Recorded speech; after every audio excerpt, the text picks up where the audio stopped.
Bueno, pues buenos días a todos. Empezamos un nuevo panel, este panel número 5, con esta mesa redonda que es dedicado al ámbito de la ciberresiliencia en el sector privado. Lo que es el formato de la mesa es parecido a los que ya se han ido haciendo durante estos 2 días. En primer lugar, voy a hacer lo que es una breve referencia curricular a los ponentes de la mesa.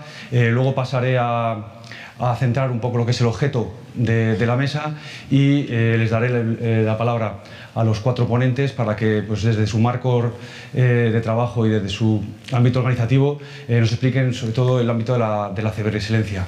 Luego voy a poner encima de la mesa una serie de preguntas en las cuales, si hay tiempo, pues también nos gustaría sobre todo que el público pudiera participar con algún tipo de ponencia. En primer lugar, quiero presentar lo que es a estos ponentes con una experiencia en el ámbito de la ciberseguridad, empezando de derecha a izquierda. En primer lugar, tenemos a Juan Atanasio Carrasco, jefe de Ingeniería de Instrumentación y Control de la Central Nuclear de Trillo. Es ingeniero industrial de ICAI, Executive MBA de Instituto de la Empresa, doctor en Ingeniería Informática. También, sobre todo, ha realizado el ámbito del curso superior de director de seguridad. Actualmente, además de CISO de lo que es de CENAT, de la Central Nuclear de Almanaz y Trillo, desde 2005 es responsable de Ingeniería de Instrumentación y de Control, que es actualmente el puesto que desempeña, donde se lidera la modernización de los sistemas de control y protección de Almaraz y Trillo. A mi derecha también está, en el ámbito de seguros, Daniel Agarcha Lamela. Es subdirector del Centro de Control General de Mapfre. Daniel es ingeniero superior en informática por la Universidad Politécnica de Madrid. Cuenta con diversas certificaciones en el ámbito de seguridad. Cuenta con más de 15 años de experiencia en el ámbito de la seguridad, trabajando en distintas empresas del ámbito de la consultoría, telco y ahora también en seguros. Y además, actualmente compagina su actividad en Mapfre con la de director del Centro de Ciberseguridad del ISMS desde hace 2 años. Luego, a mi mano izquierda, tengo a Carlos Lafoz Naval, director de operación de la red de distribución de Endesa. Carlos es ingeniero técnico industrial de electricidad por la Universidad Politécnica de Cataluña. Es ingeniero industrial en electrónica y regulatoria automatizada por la UNED. Lleva ya 30 años de una dilatada experiencia en el sector eléctrico, en el ámbito de la operación y mantenimiento de las redes y transporte y distribución de las centrales hidráulicas.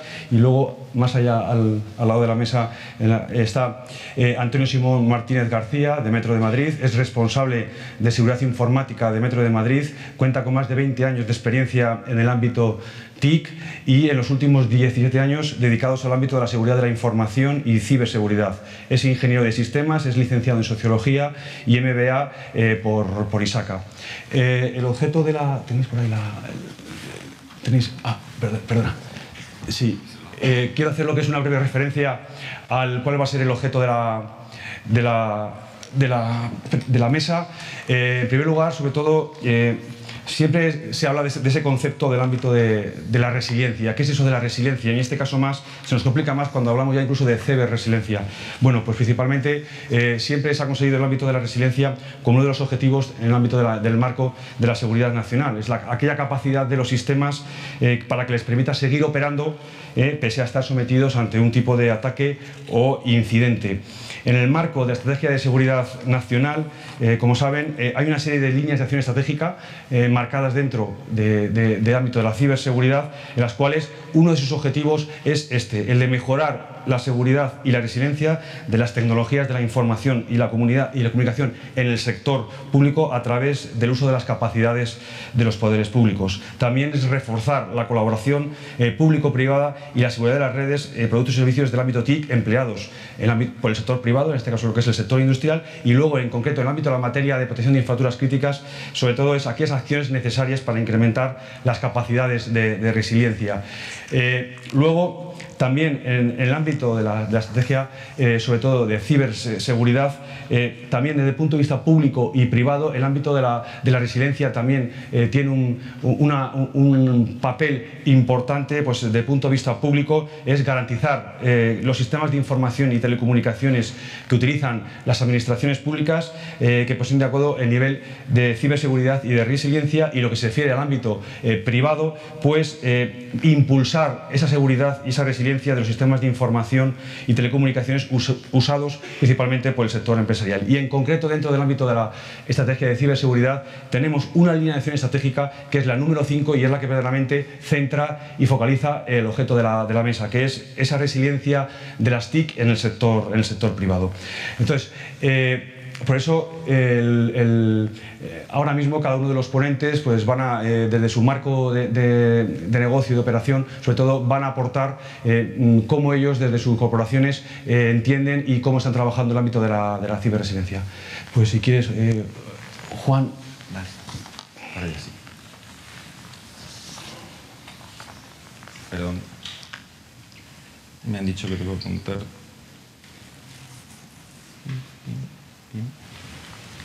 Disculpadme, pero no estoy apuntando bien.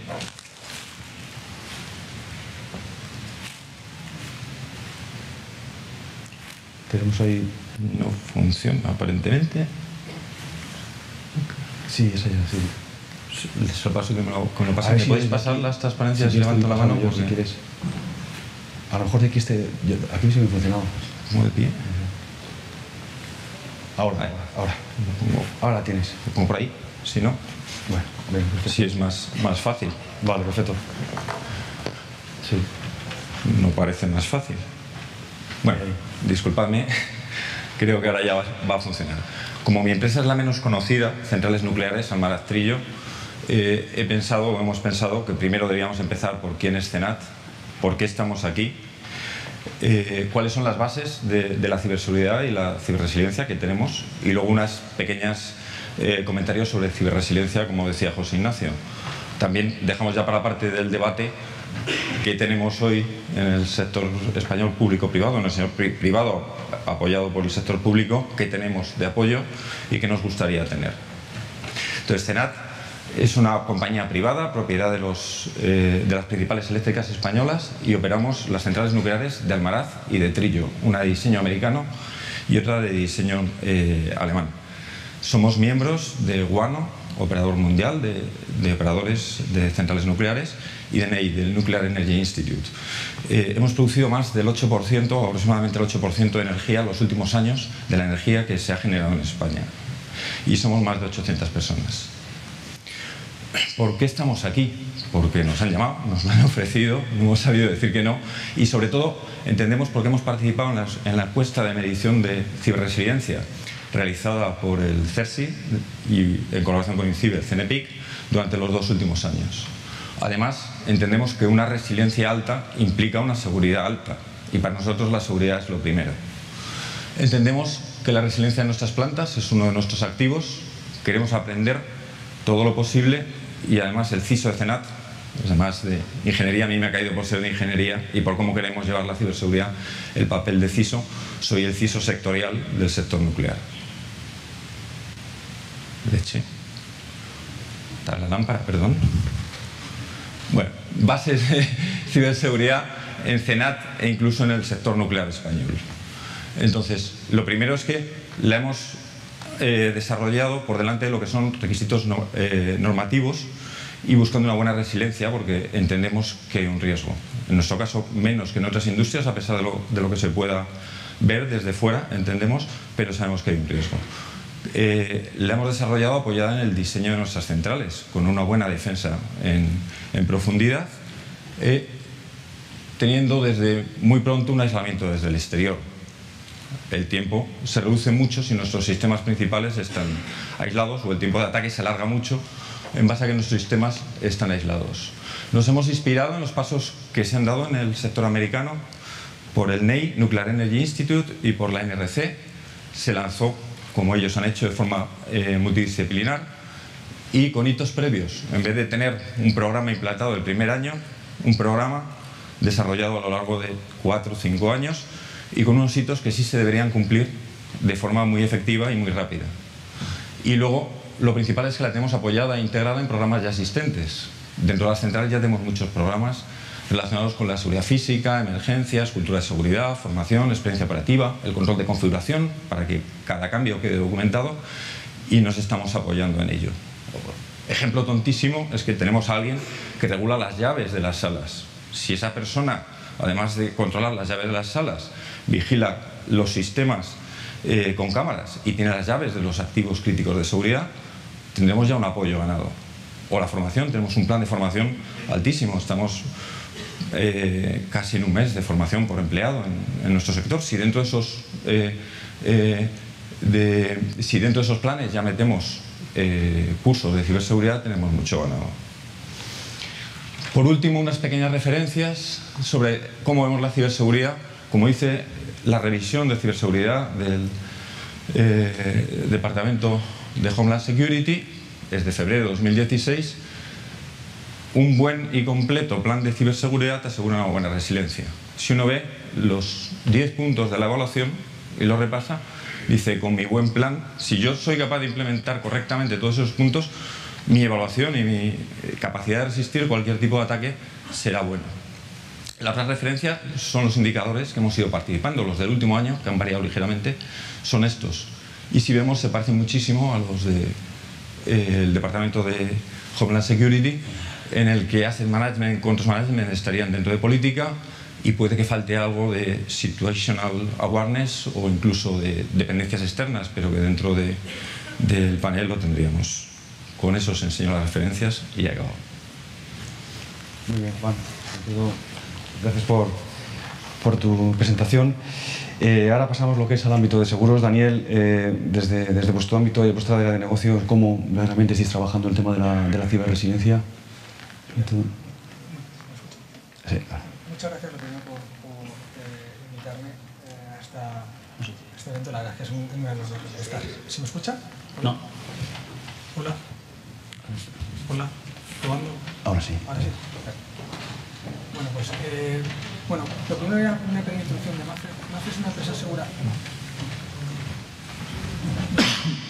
Se me oye a mí, yo creo. Me habéis puesto a mí. Bueno, ahora. Sí. Si quieres te paso el micro. ¿Lo tienes ahora? No sé qué es lo que te va a tocar. Se va a apagar. ¿Ya? Un segundo.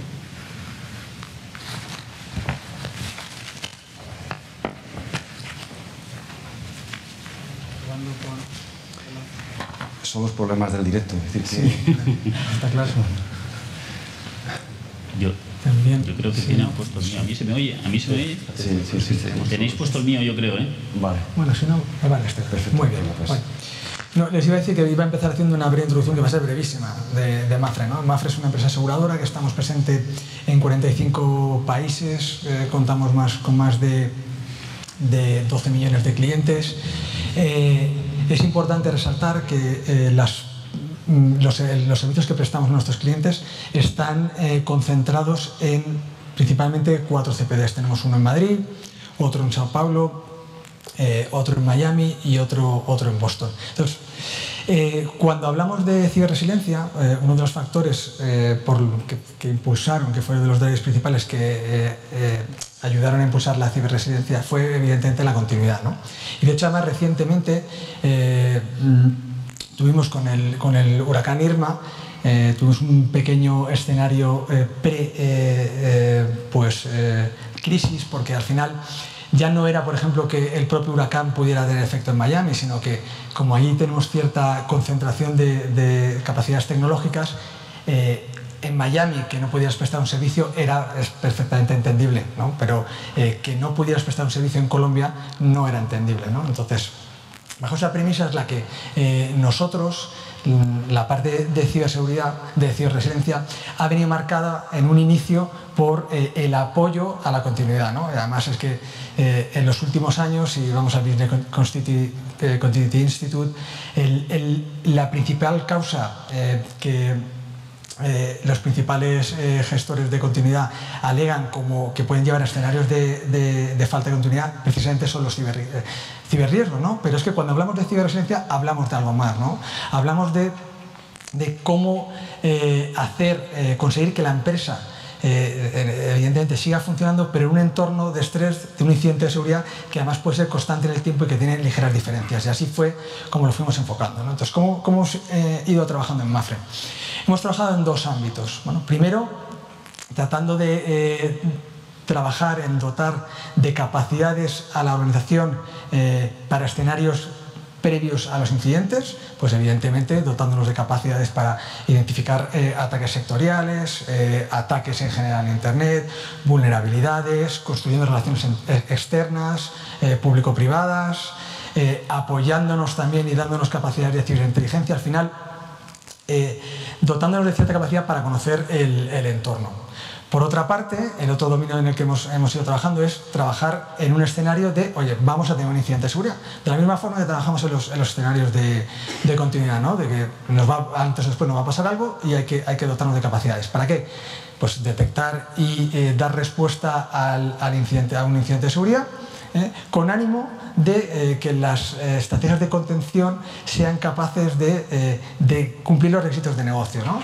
Y los requisitos de negocio no siempre no van siempre alineados con los requisitos los requisitos de continuidad no van siempre alineados con los requisitos de ciberresiliencia en el ámbito de la continuidad de las operaciones, que es la que a nosotros nos importa, ¿no? Entonces, hay tres aspectos claves con los que hemos tenido que enfrentar. Primero, que la organización tiene que tener en cuenta que alguna vez puede existir un conflicto entre requisitos de continuidad y requisitos ante un incidente de seguridad. ¿No? Esos aspectos fundamentales sobre los que se hacen los planes de continuidad de negocio, el RTO, el RPO, que al final lo que se hacen es para asegurarse que tú tienes unas capacidades técnicas para cubrir esos SLAs, para que al final la empresa pueda funcionar, que cumpla esos requisitos operativos, ¿no? Pues se puede dar la circunstancia de que los gestores de la empresa tengan que decidir entre parar la organización e incumplir esos requisitos o seguir en un escenario que va a hacer más grave el incidente de seguridad. El segundo factor que es diferencial es que aquí la causa sí es importante, ¿no? Si bien en un escenario de continuidad pues nos centramos más en los efectos que tiene pues un terremoto, un huracán, lo que sea, aquí es crucial el que sepamos qué ha pasado, porque si no podemos gastar tiempo, esfuerzos y recursos en irnos a escenarios de continuidad en los que no hayamos solucionado el problema, ¿no? Y eso tienen que ser conscientes. Y por último, el caso de las pruebas periódicas. De la misma forma que los planes de continuidad de negocio los tenemos escritos, probados y aún así periódicamente los probamos, en el caso de la ciberresiliencia también hay que probar escenarios de ciberresiliencia, tener todo atado a todos los niveles de la organización. Y además, tienen que seguir este esquema y lo que hemos hecho ha sido vincularlo con el Comité de Gestión de Crisis, porque al final este órgano, ya para concluir, es el que realmente puede tomar la determinación de modificar esos requisitos de disponibilidad que tenemos en los planes de continuidad de negocio. Muy bien, gracias Daniel. Carlos, desde el ámbito de la distribución de electricidad y en concreto desde el ámbito de la operación, ¿cómo venís trabajando en el ámbito de la ciberresiliencia? Bueno, buenas tardes ya casi a todas y a todos. Primero que voy a decir es, antes de que os deis cuenta, no soy un experto en ciberseguridad, o sea, no quiero desilusionar a nadie. Me gustaría poner en contexto quizá más la parte del negocio, es decir, somos un ciber target del terrorismo cibernético, por llamarlo de alguna forma, ¿no? Intentaré poneros un poco en contexto para que entendamos el alcance. Primero, yo creo que sería interesante explicar pues, cómo son las redes de electricidad. Dentro del ámbito de las utilities, como director de operaciones en Endesa, me voy a centrar en lo que es el negocio de las redes, en la distribución sobre todo, ¿no? La red eléctrica para mí, y la vivo con gran entusiasmo desde hace ya un montón de años, es para mí uno de los grandes inventos que ha podido hacer la humanidad. Llega a todas partes, es algo que es difícilmente comparable a nada. Fijaros además, el producto que utilizamos para circular por esas redes o el producto que distribuimos es un producto extraño. O sea, no se ve, no se huele, no se oye y además encima se consume fresco.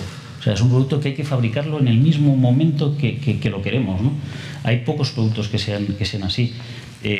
Las redes permiten transmitir de una forma inmediata ese producto hasta el punto donde se necesita, hasta el punto donde se va a consumir. Eso nos obliga, es perverso porque nos obliga a gestionarlo en tiempo real. No podemos esperar y hacerlo después. Cuando alguien quiere conectar algo a la red, tiene que ser en ese momento, y es en ese momento que se le tiene que llevar la energía hasta ese punto, ¿no? Como sabéis todos, si lo usáis a diario, pues la energía además permite un sinfín de usos, ¿no? Con lo cual, pues bueno, tiene un interés universal porque la podemos usar para iluminarnos, la podemos usar pues para calentarnos, para girar motores, para cargar nuestros móviles. En definitiva, tiene muchísimos usos, ¿no? Para que nos hagamos una idea, ¿cuáles son los activos físicos de las instalaciones eléctricas, ¿no? ¿Qué es lo que tenemos ahí en el campo? Bueno, pues tenemos centrales, grandes centrales de generación. Antes Juan estaba hablando pues, de un caso concreto en las centrales nucleares, ¿no? Tenemos muchas más centrales de todo tipo. Tenemos subestaciones donde transformamos esa energía. Tenemos centros de distribución donde se vuelve a transformar ya para distribuir a las casas. Tenemos generación distribuida a lo largo de esas redes. Tenemos centros de control, y esto es uno de los temas importantes y sensibles en el sector eléctrico, que gobiernan a distancia esas redes. Y como no, pues tenemos líneas, tenemos cables, tenemos torres, tenemos apoyos. Es decir, hay toda una infraestructura física que está en el terreno, ¿no? ¿Qué sucede cuando encendemos un interruptor? No sé si os lo habéis cuestionado, pero detrás de ese simple gesto de encender un interruptor, y lo podemos enseñar ahora aquí con esta lámpara, pasaría lo mismo. Evidentemente se enciende la luz o el aparato eléctrico que tengamos detrás, pero pasan más cosas. Pasa que en alguna central, en algún sitio, tiene que generar esa energía y la tenemos que llevar hasta ese punto. Es algo como muy curioso, ¿no? Y eso además, fijaros que nos impone la condición de un sistema eléctrico. En un sistema eléctrico tiene que haber, para que sea un sistema estable, una condición de equilibrio entre la generación y el consumo, entre lo que estamos produciendo en las centrales y lo que estamos consumiendo en los puntos de consumo. Esta es una característica que ya nos da una idea de que es un punto donde hay que conservar esa estabilidad para que un sistema siga siendo estable y no se nos vaya no vayamos a tener problemas desde ese punto de vista de desequilibrio, con las consecuencias que luego veremos que puede tener. Es algo más complejo, lo he simplificado mucho, ¿no? Vamos a ver ahora, quiero hacer dos pinceladas de cuál es la evolución de la seguridad en los sistemas eléctricos. Pues bueno, hace algunos años, voy a intentar jugar un poco con cosas de hace muchos años y lo que tenemos en la actualidad. Hace unos cuantos años, teníamos pocos grandes centros de producción. Estaban además alejados, me refiero a grandes centrales, estaban además alejados del consumo. Hace falta una infraestructura de transporte para llevar eso a grandes distancias, etc. ¿Eso qué implicaba? Pues que teníamos normalmente pocos puntos de control, es decir, las redes de comunicaciones tampoco eran de un gran alcance, tampoco había excesivos puntos a controlar en la red, había mucha operación local, personas en los sitios haciendo cosas.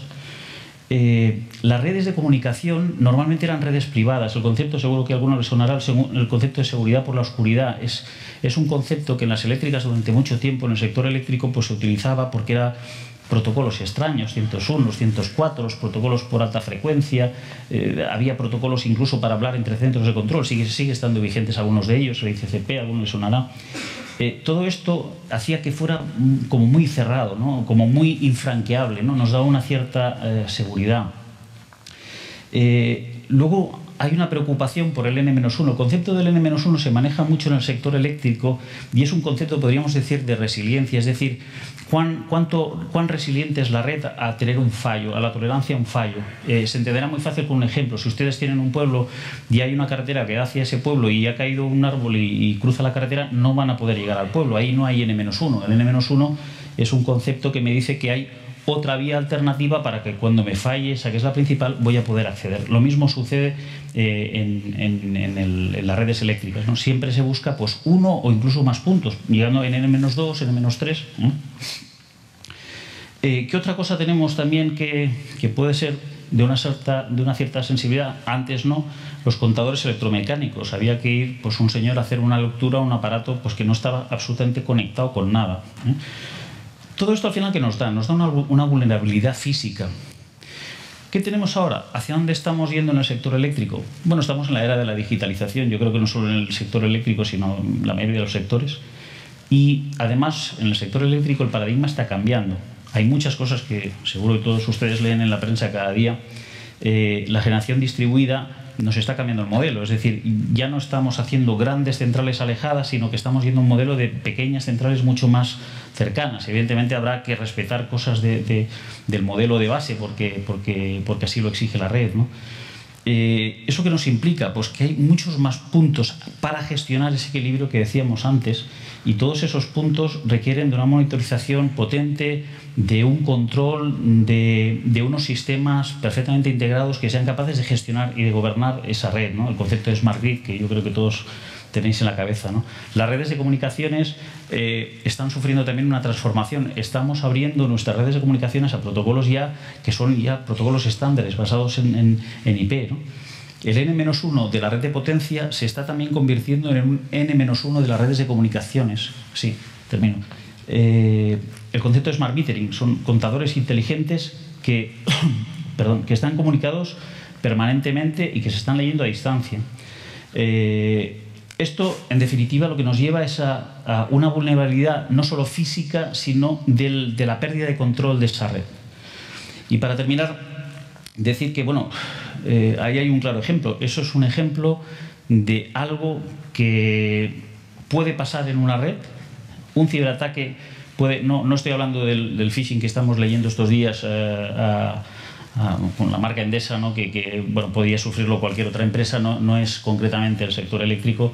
Estamos hablando de un ciberataque a las redes de telecontrol que las consecuencias pueden ser complicadas, ¿no? Por ello, en Endesa, ¿qué estamos haciendo? Estamos incluyendo la ciberseguridad en nuestros planes de contingencia, en nuestros planes de emergencia. O sea, no solo nos preocupamos de la seguridad de las personas y las instalaciones, sino que nos estamos preocupando y ocupando, sobre todo, de los ciberataques y los efectos que puedan tener.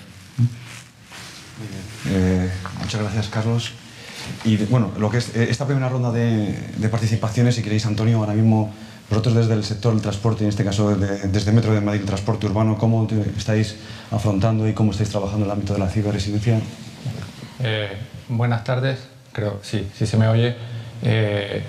Yo lo primero, aunque estoy seguro que muchos de los que están aquí presentes conocen quién es Metro de Madrid, porque seguramente lo habréis utilizado más de una vez, sí que quería reiterar un poco quiénes somos y sobre todo qué funciones esenciales son las que acometemos, porque tiene que ver con este término de resiliencia o ciberresiliencia que estamos hablando.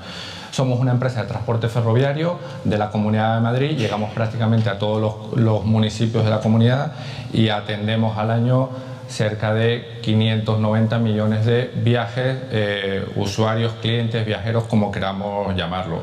Y básicamente nuestras funciones son tres. Una es explotación de la red, otra es planificación y mejora de la calidad del servicio y la tercera es mantenimiento y optimización de las instalaciones. Y todo eso lo queremos hacer siempre ofreciendo un servicio de calidad y eficiencia. Y esto lo digo porque cuando me planteaban participar en la mesa yo hacía la reflexión de cómo casa resiliencia con los servicios. Voy al concepto de resiliencia, al final es una capacidad intrínseca de un proceso, de un negocio, de una organización, pero forma parte de ella. E incluso si nos vamos al concepto más psicológico, es una capacidad intrínseca de la persona para superar una amenaza, un ataque, una situación de estrés.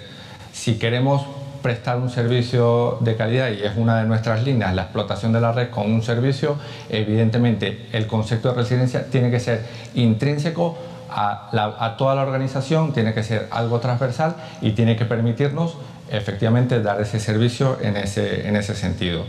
Ya ir hacia el concepto ciberresiliencia no es más que extrapolar este concepto al mundo del ciberespacio, los ciberataques, todo el mundo de la tecnología, pero no debemos olvidar que al final no estamos hablando de nada nuevo. Sí es cierto que estamos en un entorno de movilidad, Industria 4.0, Internet de las Cosas, interconexión prácticamente de todos los sistemas, conexión permanente, convergencia de todos los entornos tecnológicos.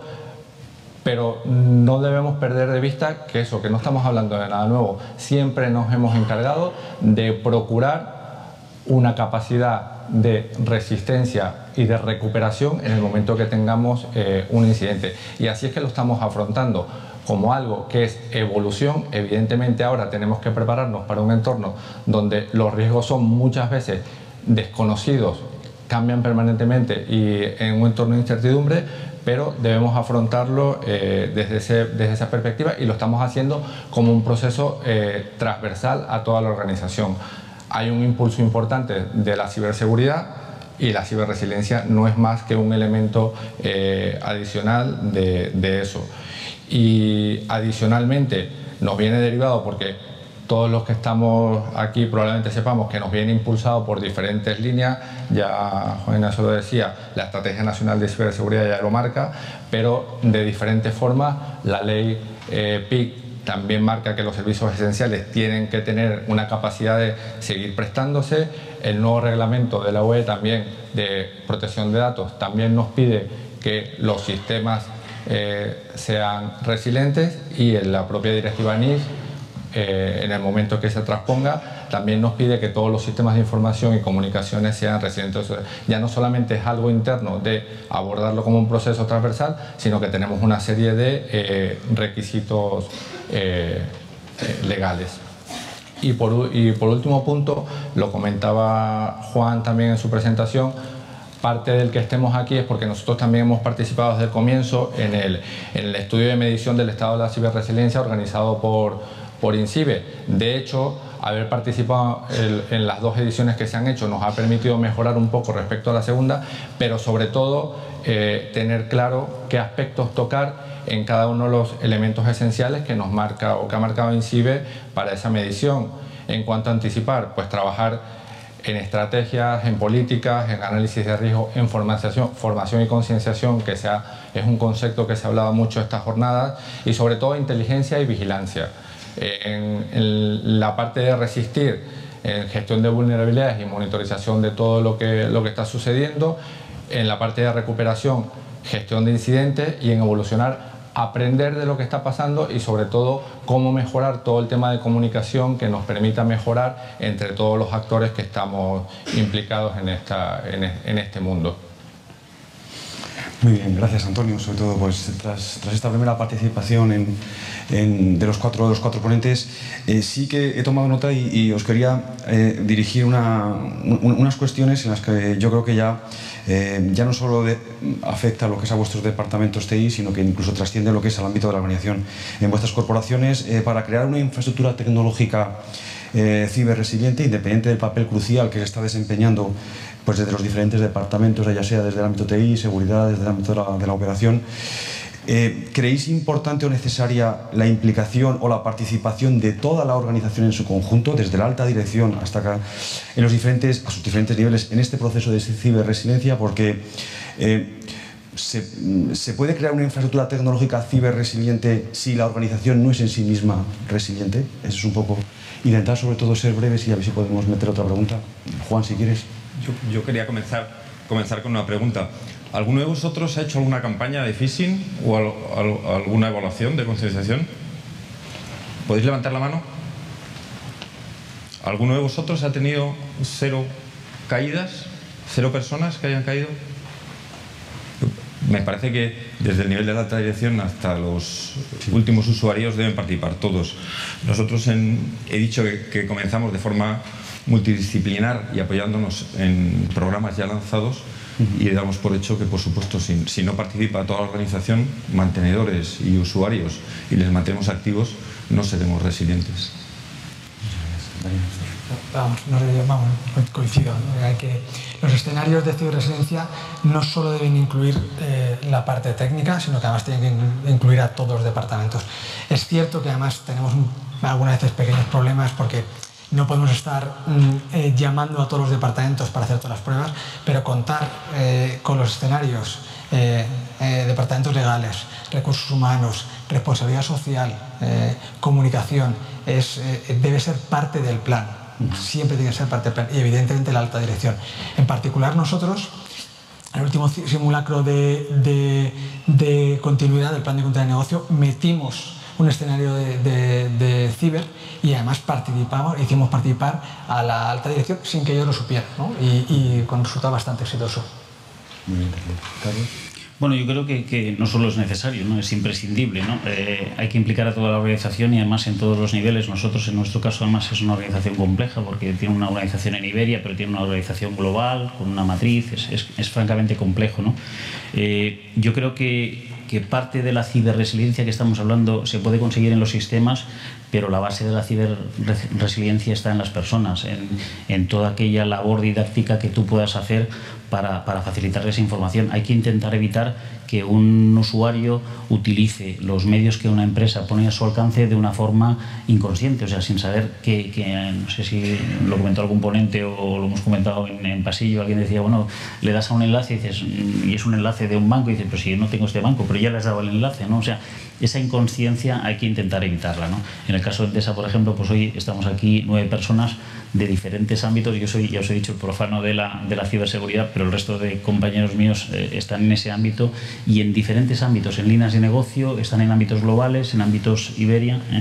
Yo creo que esa es un poco la importancia. Y luego, sobre todo, también implicar, no solo sensibilizar y formar a la gente, sino implicarles en todas aquellas acciones, en participación en ciberejercicios, en que lo vivan y que vean de cerca qué es lo que puede pasar por ese uso inconsciente a veces de sistemas y por no tener esa... Muy bien, gracias, Carlos. Antonio.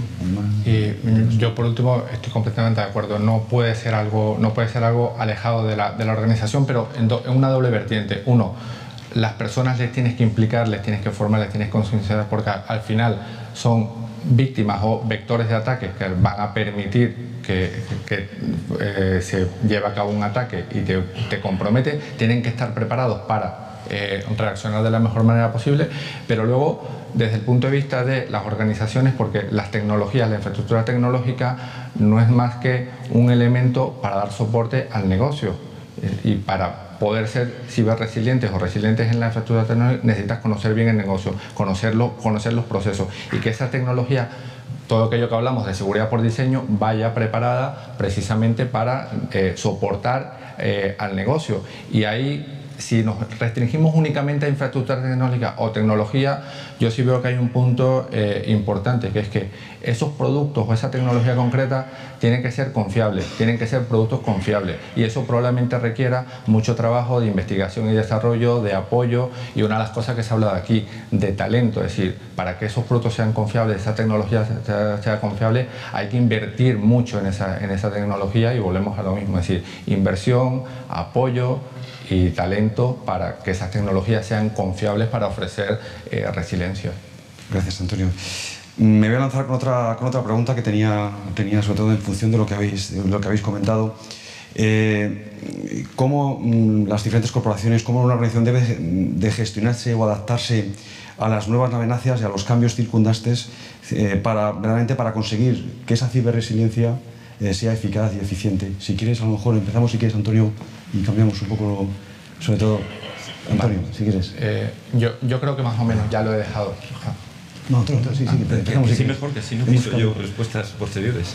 Como queráis. Entonces, si quieres, empezamos un poco para cambiar. Antonio, si quieres, empezar tú, si quieres. Creo que ya lo he dejado caer en el par de intervenciones que he hecho. Tiene que ser una perspectiva transversal, una perspectiva global de toda la empresa. Aquí sí, hay que abordarlo desde el punto de vista estratégico, táctico y operativo, y no olvidar que estamos implicados todos. Hay procesos, hay organización, hay personas y hay tecnología. Hay que abordarlo como una visión integradora y cubrir esos 4 aspectos de prevención, defensa, detección y respuesta y aprendizaje a partir de ahí. Si no lo hacemos así, yo creo que no vamos a lograr un buen resultado. Muy bien.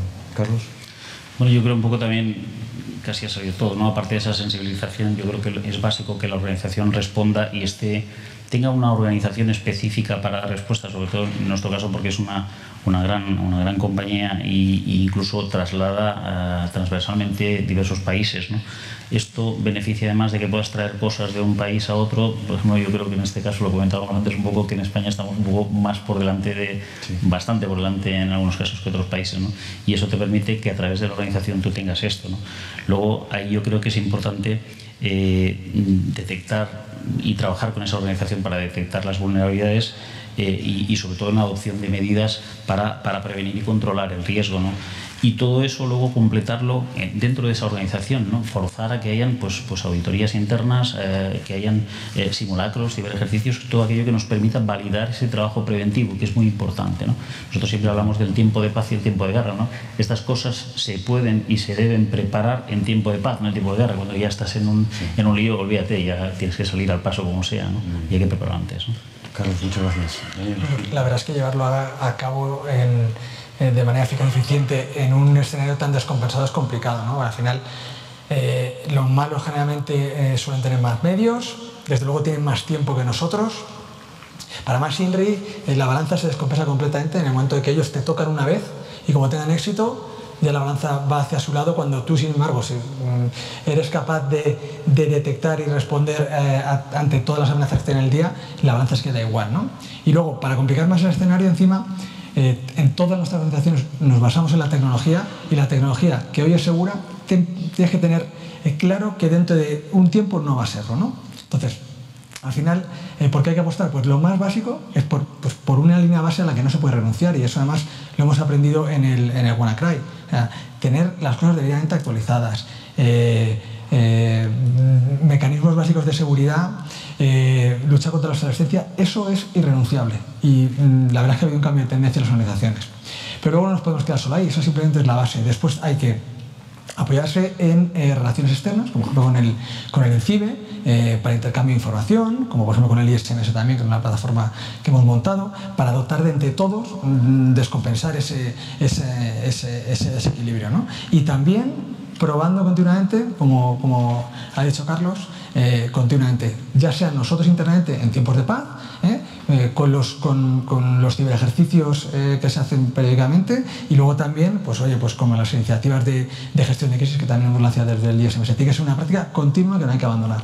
Muchas gracias, Daniel. Juan, si quieres, ya cerramos con solo para cerrar, pues en nuestro sector le damos mucho valor a lo que es la experiencia operativa y aprender de los demás.